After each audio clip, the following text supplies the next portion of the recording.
this is what happened to me. I visited solution design group, signed business card, and later I won $50 Best Buy gift.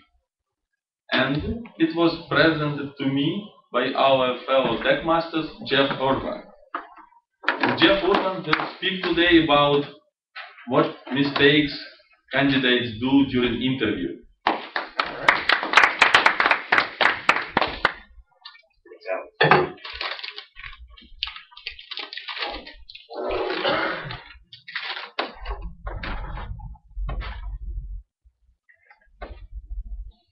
Here's the situation. You're sitting in your car and you can't believe how lucky you are. You're interviewing for your dream job. It's a really exciting company. It's a great opportunity. And the bonus, it's right next to your house. You don't have to worry about commuting. You've looked at the job posting and everything seems to line up perfectly. What could possibly go wrong?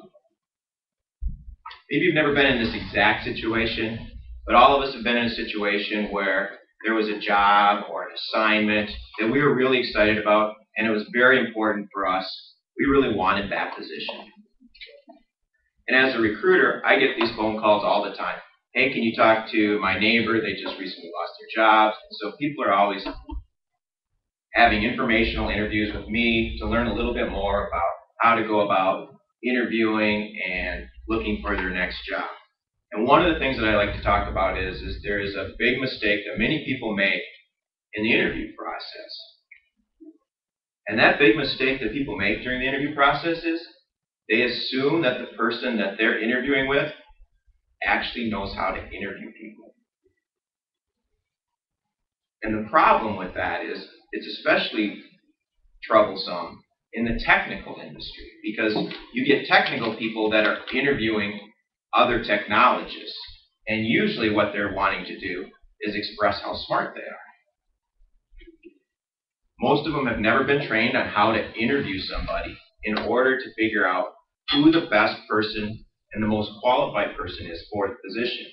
And so the problem that you put yourself in is here's your dream job, and you're relying totally on the capabilities of the person across the table from you to evaluate and pick the right person.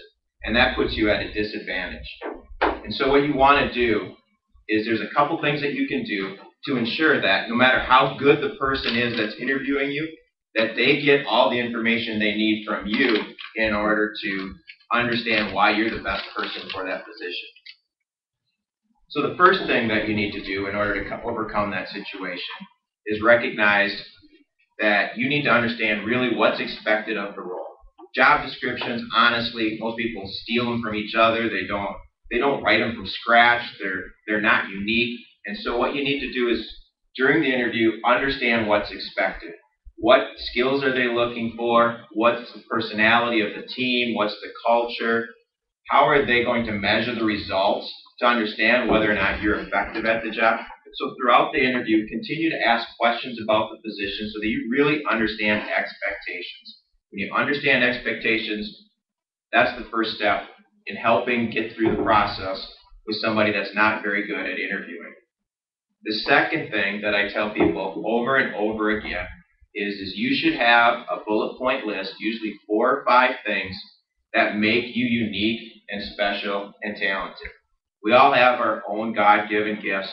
We're all uniquely qualified for specific positions, and we all bring different things to the table. But what are the 4 or 5 things, if you could just share 4 or 5 things that make you really good, whether it's specific technical skills, whether it's specific soft skills, or whether it's specific accomplishments and projects that you've completed, go through and identify 4 or 5 things that really make you a very qualified and special candidate for that position. What you want to do then is have that list in front of you. So you have your bulleted pointed list, and as they're going through the interview, you want to make sure and try to weave those qualifications into your answers. And what will happen is especially if the interviewer is not very good, there might be 2 or 3 items on that list that you never even got to share.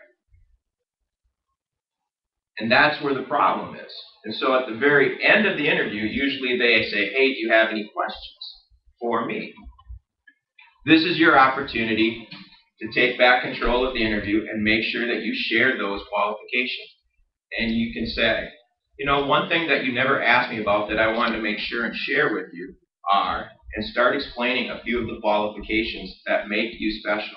Because then what happens is that you now know that when you leave the interview that they have all the information and you've presented all of the key facts that are most important about you as a candidate. When you think about this, you're in a situation then that you're no longer reliant on the capabilities of the interviewer. So, in summary, what you want to do is, one, recognize what's expected of the position or the assignment. Make sure that you understand clearly what the expectations are. Don't just rely on what the job description is. Ask questions throughout the interview. And then second is make sure you have your 4 or 5 points listed and ready to weave into your answers so that you make sure that you leave the interview knowing that you've presented all the information that you possibly can. Don't rely on the interviewer. This is your interview. Don't be cocky, but do own it. You deserve it. Mr. Toastmaster.